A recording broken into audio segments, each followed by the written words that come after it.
যিসকল অসমত তেওঁলোকে আকৌ ৰাভা সংগীতটা গাবলৈ দিলে নাক মুখ কুচাই ভয় কৰে, গাব নোৱাৰে। আকৌ আপোনালোকে মোক জীৱন শিল্পী বুলি কয়, যদি প্ৰকৃততে মই জীৱন শিল্পী হওঁ তেন্তে সেয়া ৰাইজৰ সৃজনী শক্তিত, সেয়া ভগৱানৰ কৰোণাত নহয়।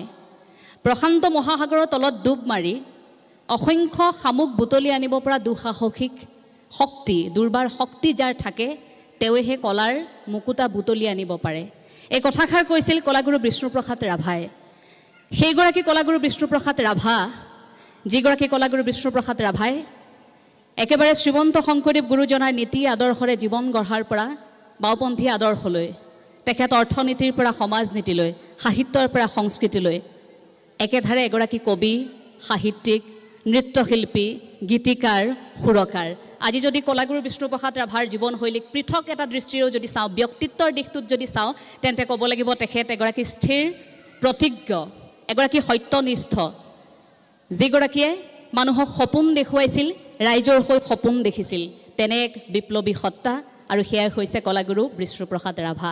আজিৰ দিনটোৰ মহত্ব, এই 20 জুনৰ দিনটোৰ মহত্ব আমি সকলোৱে জানো, কিন্তু আমি খুব দুখিত এইবাবে যে কলাগুৰু বিষ্ণুপ্ৰসাদ ৰাভাৰ বাবে এটা দিন আমি অসমবাসীয়ে পালন কৰিব লাগে বাবেহে পালন কৰি আহিছোঁ বহু ঠাইত। এইটো আমাৰ বাবে দুখৰ কথা, লাজৰ কথা। কিন্তু সেই যিটো ধাৰণা, সেই ধাৰণাটো সলনি কৰিছে দলিয়াজান অগ্ৰণী সাংস্কৃতিক মঞ্চৰ দৰে এনে অনুষ্ঠানে।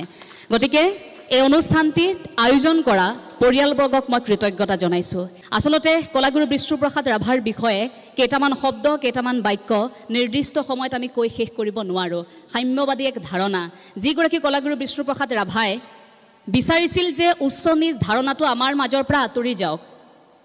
যদিও 1947 চনত দেশ স্বাধীন হৈছিল, কিন্তু কলাগুৰু বিষ্ণুপ্ৰসাদ ৰাভাই সেই কথাটো সেই মুহূৰ্ততে ভাবিছিল, আমি কিন্তু একাংশ ধনী, একাংশ জমিদাৰৰ পৰা আমি স্বাধীন হোৱা নাই। সেই যে শ্ৰমিক, কৃষক আৰু একাংশ নিপীড়িত জনতাৰ হৈ যে কলাগুৰু বিষ্ণুপ্ৰসাদ ৰাভাই এক বিশেষ সত্তা হৈ থিয় দিছিল, কিয়নো থিয় দিছিল? কাৰণ সেই স্বাধীনতা, এই তেখেতে বিচাৰি থকা স্বাধীনতাৰ মাজত আকাশ পাতাল এক পাৰ্থক্য আছিল, আৰু সেইবাবেই জনতাক জগাই তুলিবৰ বাবে তেওঁ বহুখিনি গীত, কবিতা, নাট এইবোৰ তেওঁৰ ধাৰাবাহিকভাৱে আমাৰ মাজলৈ দি থৈ গৈছিল।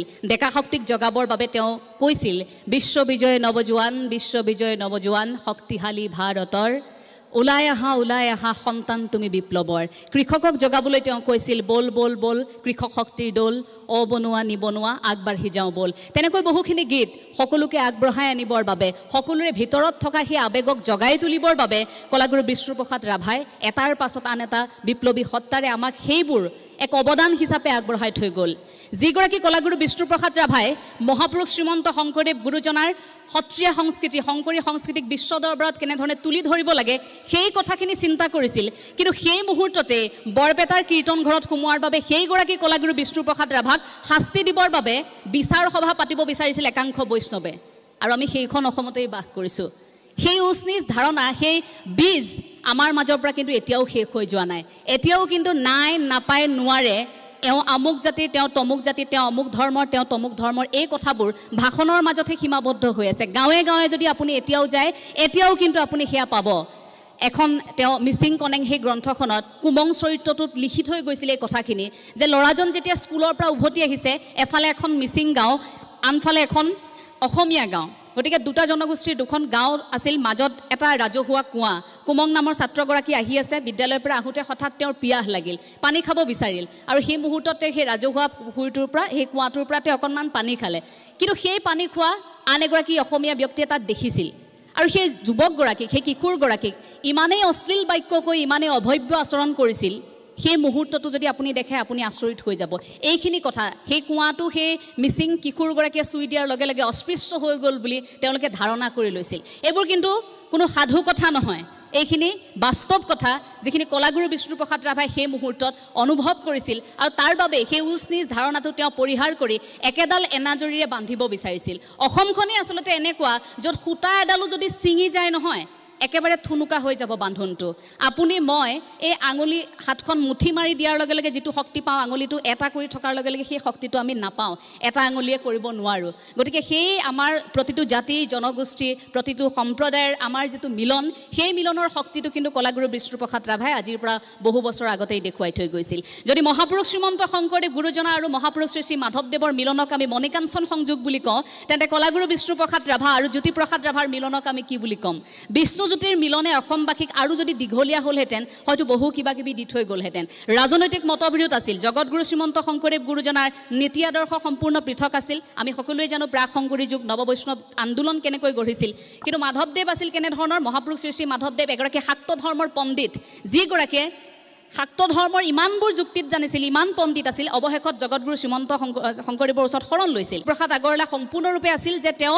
মহাত্মা গান্ধীৰ অহিংস নীতিক বিশ্বাস কৰিছিল কিন্তু বিষ্ণুপ্ৰসাদ ৰাভাৰ যদি আমি চাওঁ তেখেতে অকণমান বাওঁপন্থী আছিল কিন্তু আচৰিত কথা শেষলৈ জ্যোতিপ্ৰসাদ আগৰৱালাই কিন্তু সেই মুহূৰ্তত চলি থকা চৰকাৰখনৰ এনে কিছুমান কামত ক্ষুণ্ণ হৈ পৰিছিল যাৰ বাবে শেষলৈ তেওঁ ধাৰণাটো কিন্তু অকণমান লাহে লাহে সলনি হৈছিল ২৫০০ বিঘা মাটিৰ গৰাকী যিগৰাকী ব্যক্তিয়ে এটা সাধাৰণ জীৱন যাপন কৰিলে আৰু আপুনি মই ১০০ টকা ১০ টকাৰ পৰা আদি কৰি ১০০০ টকা কোটি টকাৰ বাবে আপুনি মই অকণমান মাটিৰ বাবে প্ৰতিদিনে কাজিয়া কৰোঁ আৰু সেই বিশাল ব্যক্তিত্বক আমি বুজিবলৈ এতিয়াও বহু বাকী ২৫০০ বিঘা মাটি তেওঁ যেতিয়া বিলাই দিব পাৰিলে আৰু ধৰণী বৰ্মন মঞ্চসূৰ্য ধৰণী বৰ্মনৰ এখন গ্ৰন্থত তেওঁ লিখিছিল এটা কথা যে তেখেতৰ ঘৰত দুটা কোঠাত এটা কোঠাত এখন আৰামী চকী আনটো কোঠাত দুখন কাঠৰ চকী তাৰো এডাল হেণ্ডেল ভগা তেওঁ দুযোৰ কাপোৰ দুটা পাইজামা দুটা তেওঁৰ চোলা আছিল ওপৰত পিন্ধা আৰু এখন লুঙি এয়াই তেওঁৰ কাপোৰ সেই ধৰণে ১৯৪৪ চনত যেতিয়া কমিউনিষ্ট পাৰ্টিত জইন কৰিছিল তাৰ পাছততো সংগঠনটো ৪৮ চনত নিষিদ্ধ ঘোষণা কৰা হৈছিল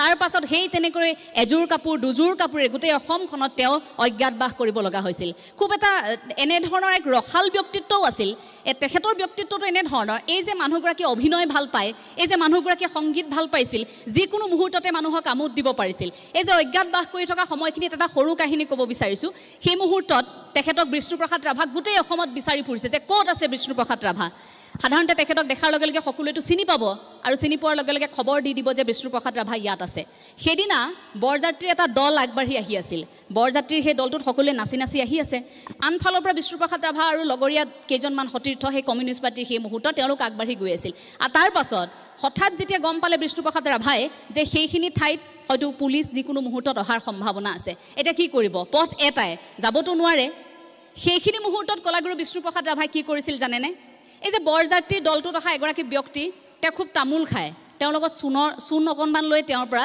তেওঁ কি কৰে উদংগাৰে অকণমান কাপোৰ পিন্ধি তিয়নি এখন মেৰিয়াই উদংগাত তেওঁ চূণেৰে গোটেই গাটো অকণমান আঁকি বাকি ল'লে আঁকি বাকি লৈ সেই বৰযাত্ৰীৰ দলটো তেওঁ নাচি নাচি বহুৱাৰ দৰে গৈ আছে মানুহেতো ধৰিব নোৱাৰিলে তাৰ পাছত ভাবিছে যে বৰযাত্ৰীৰ দলটোৰ লগতে আহিছে এনেধৰণৰ উপস্থিত বুদ্ধিও আছিল কাৰণ অজ্ঞাতবাস খাটি থকাৰ সময়খিনিত তেওঁ এনেকুৱাও কৰিছিল কাৰোবাৰ ঘৰত সোমাই সেই মানুহ ঘৰতে অকণমান সময়ৰ বাবে গাত চেলেংখন লৈ এগৰাকী বুঢ়া মানুহৰ অভিনয় কৰি দিছিল কোন বিষ্ণুপ্ৰসাদ ৰাভা মই চিনি নাপাওঁ নহয় অহা নাই বোপাই ইয়ালৈ এনেকৈ পুলিচক উভতাই পঠিয়াইছিল সেইগৰাকীয়ে কলাগুৰু বিষ্ণুপ্ৰসাদ ৰাভা যাৰ সত্তাক কেৱল অসমবাসী একাংশ লোকে কেৱল মাত্ৰ শিল্পী বুলি ক'ব বিচাৰে নাজানো কিয় কলাগুৰু বিষ্ণুপ্ৰসাদ ৰাভাৰ সেই বিপ্লৱী সত্তাক আলোচনা কৰিব নিবিচাৰে নতুন প্ৰজন্মই বৰ বেছিকৈ কথা পাতিলে ভাবে যে বিষ্ণুপ্ৰসাদ ৰাভাৰ আদৰ্শৰে গৈছে তাৰ মানে এওঁ বাওঁপন্থী এই কথাখিনি ক'ব বিচাৰে আনকি অসমততো এনে লোকো আছে যিসকলে শ্ৰীমন্ত শংকৰদেৱ গুৰুজনাকো বাওঁপন্থী বুলি ক'ব বিচাৰে এই ধৰণৰ ধাৰণা এতিয়াও অসমবাসীৰ মাজত আছে কিন্তু আটাইতকৈ ভাল লগা কথা আপোনালোকৰ এই ঠাইখিনিত যে কলাগুৰু বিষ্ণুপ্ৰসাদ ৰাভাৰ এই দিনটো বিশেষ দিনটো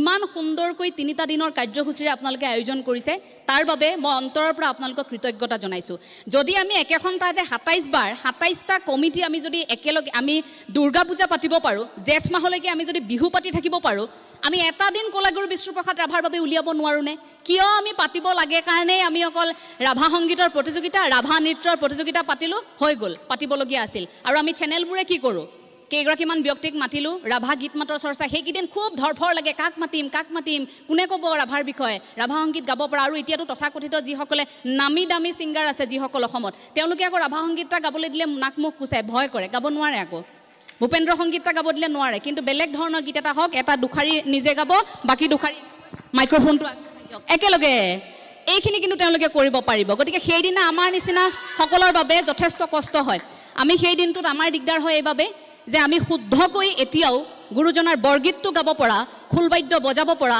গানিকা বজাব পৰা, দুহাৰ দিব পৰা, গুৰু আসনৰ সন্মুখত চাকিগছ লগাই ধুনীয়াকৈ বৰগীত ভাগ পৰিৱেশন কৰিব পৰা, ঘোষা গাব পৰা, ধুনীয়াকৈ ৰাভা সংগীতটো গাব পৰা, ৰবীন্দ্ৰ সংগীতটো গাব পৰা, এই ধৰণৰ কোনো সন্তান অসমত এতিয়াও আমি বিচৰা ধৰণে পোৱা নাই। তাৰ ভুলটো কিন্তু আমাৰো আছে। তে আমি আনৰ কথাখিনিতো কৈ থাকিলে নহ'ব, ভুলখিনি আমাৰ আছে। এনেধৰণে অনুষ্ঠানবোৰ পাতিব লাগিব। ইয়াত এতিয়া 3টা দিনৰ কাৰ্যসূচী লোৱা হৈছে, ইমানবোৰ অনুষ্ঠান পাতি থকা হৈছে, ইমানবোৰ প্ৰতিযোগিতা পতা হৈছে। কেৱল ৰাভা দিৱস মানে, বিষ্ণু ৰাভা দিৱস মানে অকল কেৱল মাত্ৰ বিষ্ণুপ্ৰসাদ ৰাভাৰ সংগীতৰ প্ৰতিযোগিতা নহয়, কিন্তু আলোচনা কৰিব লাগে বিষ্ণুপ্ৰসাদ ৰাভাৰ বিশাল ব্যক্তিত্বক। মই সেই ধাৰণাটো অসমত আহক, সেই কথাখিনি কিন্তু মনে প্ৰাণে বিচাৰোঁ। এগৰাকী অসমীয়া জীয়ৰী হিচাপে অন্ততঃ সেই কথাখিনি বিচাৰোঁ। কাৰণ যিগৰাকী ব্যক্তিয়ে মহাপুৰুষ শ্ৰীমন্ত শংকৰদেৱ গুৰুজনা নহ'লে অসম ভূমি জহি খহি যাব বুলি কৈ থৈ গৈছিল, সেই ব্যক্তিগৰাকীও কোনো গুণে আচলতে কম নহয়। তেওঁৰ ব্যক্তিত্বক, তেওঁৰ আদৰ্শক কিন্তু আমিও ধৰি ৰাখিব লাগিব নতুন প্ৰজন্মই। আপোনালোক সকলোকে পুনৰবাৰ কৃতজ্ঞতা জনাইছোঁ। কথাবোৰ ইমান খৰকৈ কৈছোঁ, আচলতে স্পীড নিউজ পঢ়ি থকাৰ দৰে কৈ থাকিব লগা হৈছে, কাৰণ ঘড়ীটো মাজে মাজে চাই আছোঁ 9:40 ট্ৰেইন আছে, যেনেকৈ হ'লেও আচলতে পাবগৈ লাগিব। খবৰ এটা আহিছে ট্ৰেইনখন অকণমান লেট আছে। সেইটো বাৰু ভাল লগা কথা, আপোনালোকৰ মাজত অকণমান সময় বেছিকৈ থাকিবলৈ পাম। সেইটো 10:19 সেয়া এতিয়া কি ক'ম, অদৃশ্যজনকে ধন্যবাদ জনাইছোঁ আৰু আপোনালোকক ধন্যবাদ জনাইছোঁ, যাতে অকণমান সময় আকৌ আপোনালোকৰ সৈতে থাকিবলৈ পালোঁ, নহয় জানো? এইখিনিৰ বাবে নেদেখাগৰাকীৰ ওচৰত মই কৃতজ্ঞ। কলাগুৰু বিষ্ণুপ্ৰসাদ ৰাভাৰ বিষয়ে আচলতে কৈ থাকিলেও শেষ নহয়। তেখেতে এটা কথা কৈছিল যে এই ধনী জমিদাৰ শ্ৰেণীটো, এই যে উচ্চ নিজ ধাৰণাটো, এই ধাৰণাখিনি ওফৰাই আচলতে আমি সাম্যবাদৰ এই ধাৰণাৰ সৃষ্টি কৰিব লাগে বুলি তেওঁ বাৰে বাৰে বহুখিনি গ্ৰন্থত, তেওঁ বহুখিনি কথা বতৰাত এই কথাবোৰ কৈ থৈ গৈছিল। আৰু এটা কথা আটাইতকৈ ভাল লগা দিশটো হ'ল যে কলাগুৰু বিষ্ণুপ্ৰসাদ ৰাভাই কেতিয়াও অকলে বিষ্ণুপ্ৰসাদ ৰাভা হ'ব বিচৰা নাছিল। আমাৰ সমাজত সেই কথাটো থাকে সন্তানক, যে মোৰ ছোৱালীজনী গৈছে ক'ৰবাত প্ৰতিযোগিতা হ'লেও আপোনালোকে দেখিব যে মোৰ ছোৱালীজনী কিমান নম্বৰত আছে, অকণমান আগবঢ়াই দিয়াচোন, চাব ছোৱালীজনীক গান গোৱাই মাক দেউতাক গুচি গ'ল ছোৱালীজনীলৈ। বেলেগৰ ল'ৰা ছোৱালীৰ চাই নাথাকে, বেলেগৰ ল'ৰা ছোৱালীয়ে কি গাব কোনো দৰকাৰ নাই, আমাৰ ছোৱালীজনীটো অকণমান আগুৱাই দিয়াচোন, বাৰে বাৰে এংকৰক কৈ থাকিব। সেইবোৰ আমাৰ ধাৰণা, আমাৰ বৰ্তমান সমাজৰ। আমি ভাবোঁ যে মই ওলাই যাব লাগে, তোমাৰ ল'ৰা ছোৱালী যি হয় হৈ থাকিব, তোমাৰ ঘৰ যি হয় হৈ থাকিব। কলাগুৰু বিষ্ণুপ্ৰসাদ ৰাভাৰ দৰে সেই বিশাল ব্যক্তিত্বক আপুনি মই স্পৰ্শ কৰিব নোৱাৰোঁ। কলাগুৰু বিষ্ণুপ্ৰসাদ ৰাভাৰ বিষয়ে মঞ্চসূৰ্য ধীৰেণ বৰ্মনে সেই কথাষাৰ কৈছিল, ধৰণী বৰ্মনে তেওঁ কৈছিল যে তেওঁৰতো সুৰদেৱী থিয়েটাৰখনৰ বিষয়ে আপোনালোক সকলোৱে নিশ্চয় জানে, গতিকে সেই বিষয়ে মই নকওঁ। সুৰদেৱী থিয়েটাৰলৈ যেতিয়া কলাগুৰু বিষ্ণুপ্ৰসাদ ৰাভাদেৱক মাতিছিল, তেতিয়া কি হৈছিল, বিষ্ণুপ্ৰসাদ ৰাভাদেৱ আহি পোৱা অকণমান দেৰি হৈছিল। আহি পোৱাৰ লগে লগে যেতিয়া তেওঁ হঠাৎ দেখিলে, আহি পোৱাৰ লগে লগে সুধিছে যে দাদা আহিলে? বোলে আহিলোঁ, অকণমান দেৰি হ'ল, মই আকৌ ভয়ে খাইছিলোঁ আপুনি নাহিব নেকি। হেই কিয় নাহিম আকৌ, তুমি কোনো বেপাৰী নহয়, তুমি কোনো ঠিকাদাৰ নহয়, তুমি এগৰাকী শিল্পী, তুমি এগৰাকী সাধক। এগৰাকী শিল্পী সাধকৰ এটা ইমান সুন্দৰ অনুষ্ঠান সুৰদেৱী থিয়েটাৰ, মই নাহি ক'লৈ যাম, এই কথাষাৰ কৈছিল। আৰু সেই কথাষাৰত সেইদিনা ধৰণী বৰ্মনে যথেষ্টখিনি সাহস পাইছিল। এনেধৰণে কলাগুৰু বিষ্ণুপ্ৰসাদ ৰাভাদেৱক যিসকল লোকে খুব ওচৰৰ পৰা পাইছে, তেওঁলোকে কিন্তু প্ৰতি মুহূৰ্তে মুহূৰ্তে সেই কথাবোৰ অনুধাৱন কৰিব পাৰে। কলাগুৰু বিষ্ণুপ্ৰসাদ ৰাভাৰ আটাইতকৈ আৰু এটা ভাল লগা দিশ হ'ল এই যে প্ৰতি মুহূৰ্তে মুহূৰ্তে জীৱনৰ প্ৰতিটো ঘাত প্ৰতিঘাত, প্ৰতিখিনি সময়ত তেওঁ সেই কথাবোৰ যে বৰ্ণনা কৰে গীতৰ মাজেৰে, তেওঁ কবিতাৰ মাজে যে বৰ্ণনা কৰে, শেষত মোৰ আটাইতকৈ বেয়া লগা কথাটো আছিল তেওঁ যে নিজৰ জীৱনৰ শেষ গানটো মৃত্যুৰ আগমুহূৰ্তত লিখি থৈ গ'ল। এই কথাটো আপুনি মই বাৰু কেতিয়াবা ভাবিব পাৰোঁনে? আমৃত্যুক জয় কৰা বুলি যিটো কোৱা হয়, যে এই মৃত্যুৰ প্ৰাক মুহূৰ্তত মই এই পৃথিৱীৰ পৰা গুচি যাম, কিন্তু মই যোৱাৰ পিছত এই গীতটো ৰেডিঅ'ত বাজি থাকিব লাগিব। এই কথাষাৰ কৈ তেওঁ সেই মুহূৰ্তত, মোৰ যদি ভুল হোৱা নাই, দধি মহন্ত আছিল নিশ্চয়, কমৰেড দধি মহন্ত তেখেতৰ লগতে আছিল, গতিকে যোৰহাটৰ আছিল তেখেত, এগৰাকী কোনোবা এগৰাকী নামটো মই পাহৰিছোঁ, সত্ৰাধিকাৰৰ পুত্ৰ আছিল। দধি মহন্তক দায়িত্বটো দি থৈ গৈছিল যে মোৰ মৃত্যুৰ পাছত এই মোৰ শেষ গান, এই গীতটি ৰেডিঅ'ত বাজি উঠিব লাগিব। আৰু যিদিনা খবৰটো পাইছিল 19 জুন, সেই দিনটো দধি মহন্তই কঁপি উঠিছিল মানুহজন। তেওঁক যে দায়িত্বটো দি থৈ যোৱা হ'ল, ততাতৈয়াকৈ চানমাৰিলৈ গৈছে, খগেন মহন্তদেৱক লগ কৰি কথাখিনি কৈছে যে এইটো আমি উলিয়াব লাগিব। তেওঁলোক তেতিয়া তেজপুৰলৈ অহাৰ কথা, কিন্তু গুৱাহাটীৰ পৰা তেওঁলোক তেজপুৰলৈ নাহিল। তেওঁ তাত যেতিয়া চিকিৎসাধীন অৱস্থাত আছিল, তেতিয়াও এই গীতটোৰ সৈতেই কিন্তু জড়িত হৈ আছিল। এই কথাখিনি কেনেকৈ লিখিব সেইবোৰেই কিন্তু চিন্তা চৰ্চা কৰিছিল। আৰু তাৰ পাছত সেই গীতটো অসমবাসীৰ সকলোৰে মুখে মুখে আচলতে সেই মুহূৰ্তত গুঞ্জৰিত হৈ উঠিছিল, যিটো গীত শুনি হয়তো সকলোৰে চকুলো ওলাইছিল।